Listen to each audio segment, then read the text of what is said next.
Kayo ang tumapos ng pagkakaibigan natin, hindi ako. Kayo ang nagtapon sa kawalan ng mga alaala ng pagkabata natin, hindi ako.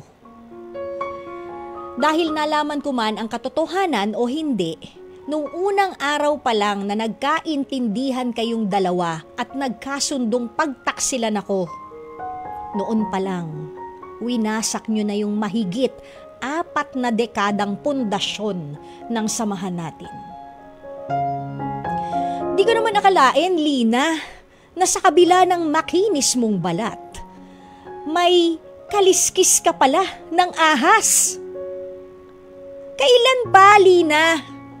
Simula musmus tayo, wala akong matandaang nagkagusto ka kay Mario. At ganon din naman si Mario sa'yo.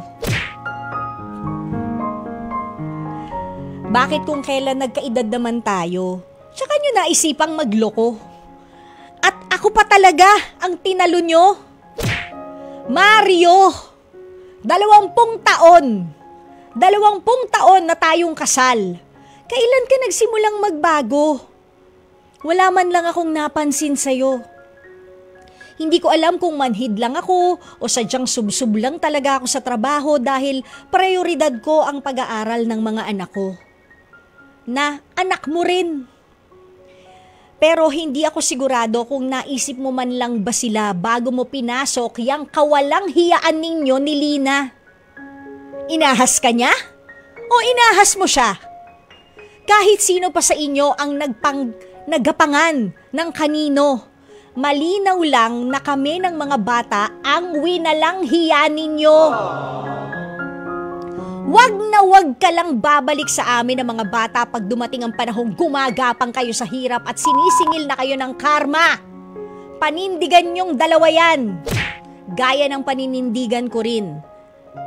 At gaya ng paninindigan ko rin kinabukasan ng mga bata.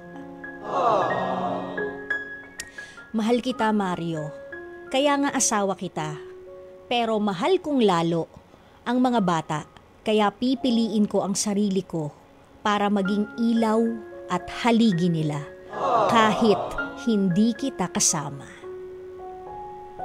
Walang love eh. Nanet na lang. Pagkataas nun, nanet. Ayan. Dapat ang ending, nilalayasan ka, nanet. Ganon. But anyways, grabe naman. Sobra. Damang-dama ko yung emosyon yun. Hindi ko naman po love story yan. Pero, hindi pa naman nangyari sa akin yan. Wala po akong balak. Pero grabe yung emosyon. Grabe. Kababata mo pa talaga, no? Yung tinalo. Grabe ka, Mario. Mario, sep ka. Yan lang ang masasabi ko sa'yo. At Lina, grabe ka rin.